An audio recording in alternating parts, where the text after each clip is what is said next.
proposal that's estimated to spend about $1 billion to immediately drop the state's top income tax rate from 7% to 6.5%, ultimately landing at 6%.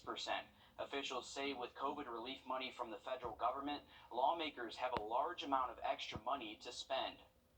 Well, to ban or not to ban, it's the question ahead for Columbia County schools as one mom pushes to keep the book To Kill a Mockingbird out of the classroom. We have News 12 Sloan O'Cone live now from the newsroom. Sloan, we know there is a meeting to talk about this book tomorrow. What can you tell us about it? The school district says a complaint waiting review was filed mostly because of racial content and language in the book that a mother found offensive. In these situations, when someone challenges a learning resource, the district makes a committee to look at the appeal. So tomorrow, the committee is made up of administrators, teachers, and parents. The district says this way each person can represent their area. The teachers bring the professional side, explaining what the educational value is, while parents help the district understand what might be offensive or how their child might be struggling with it. The committee is inviting the parent who filed the appeal to share why. They say they will absolutely consider what she brings to the table, but add the book is a valuable resource to students. And that's what we're always after, teaching our young adults that life isn't easy, and we do have a history in our nation, and we need to learn and grow from that so that as we move forward, we make better choices.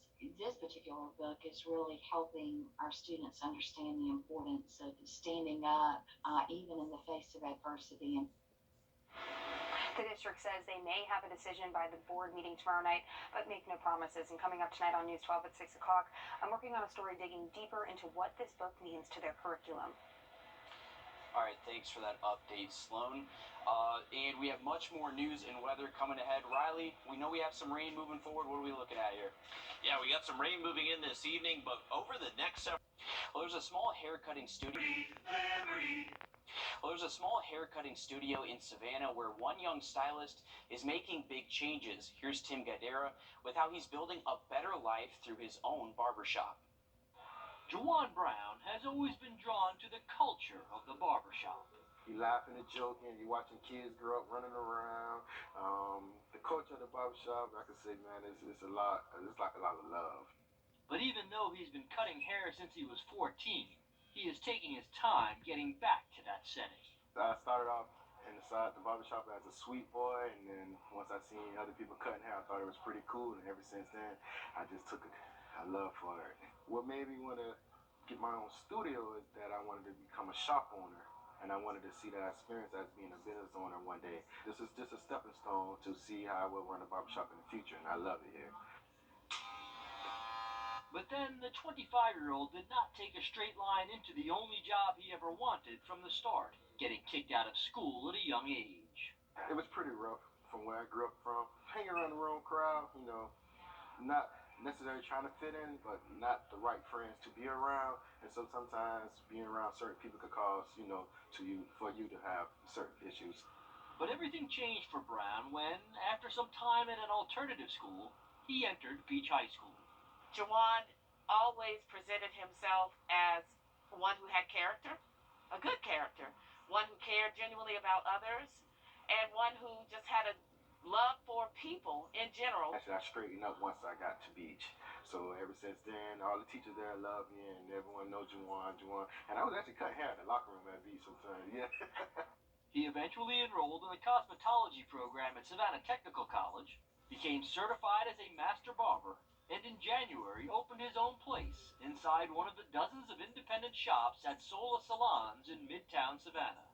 And he is building his own business his way.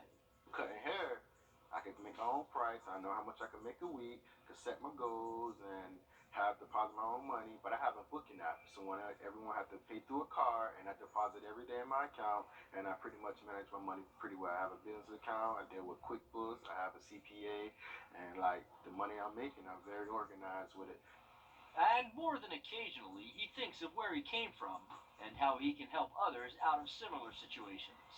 I don't regret it in a way because it taught me a lot and made me a better person today. I'm a better man, and I make sure I don't go back that path. So any young fella, young lady ever need advice, I would most definitely give them that. Yeah, so not to do the things that I did. And to stay connected to the city's youth, Brown says he goes to community centers a few times a year to give free haircuts and a good example. He says he's living his dream and wants to keep cutting hair for his community. Well, taking a live look now. Through Friday afternoon. The weekend does look cooler, though, and possibly better chance for showers by Sunday. Another NBA All-Star weekend is in the books. It was Team LeBron versus Team Durant last night for the All-Star game in Cleveland. Team LeBron came out on top in a 163-160 win. Steph Curry took home the Kobe Bryant MVP award with 50 points and 16 three-pointers, setting an All-Star record. A lot of the talk today also about LeBron James, whose fadeaway jumper sealed his team's victory. In Beijing, the Winter Olympics ended last night after more than 2 weeks of competition. The United States ending the games in 5th place with 25 medals, Norway finishing with the most overall and a record number of gold medals. Today we're hearing from Team USA bobsledder Elena Myers-Taylor. Now Taylor, who grew up in Douglasville, Georgia, missed being a flag bearer for the opening ceremonies after testing positive for COVID-19. Last night, she got to take part in the closing ceremonies and says she enjoyed every second.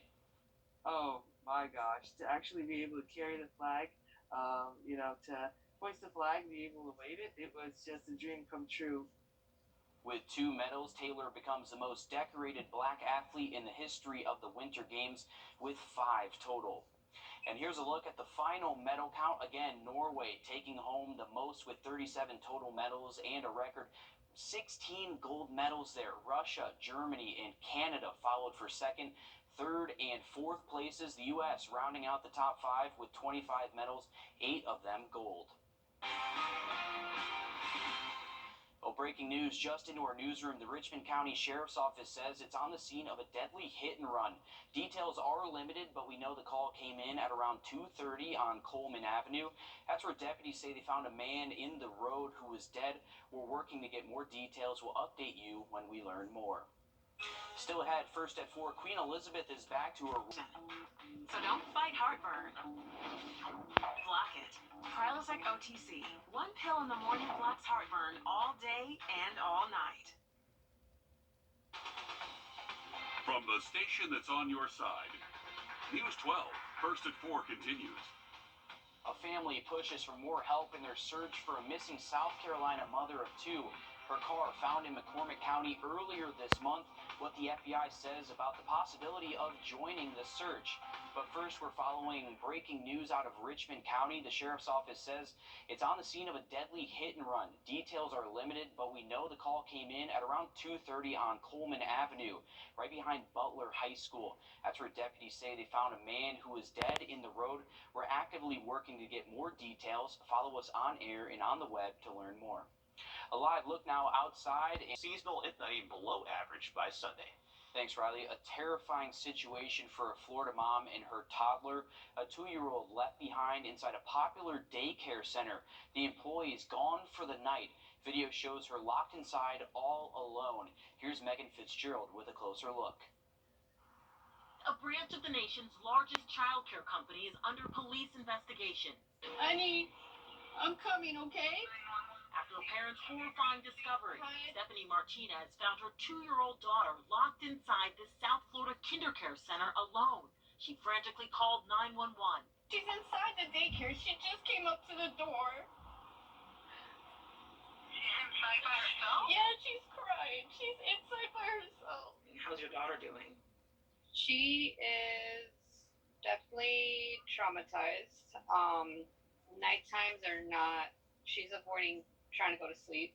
A police report says 2 daycare employees checked around inside before locking up and leaving at 6:20.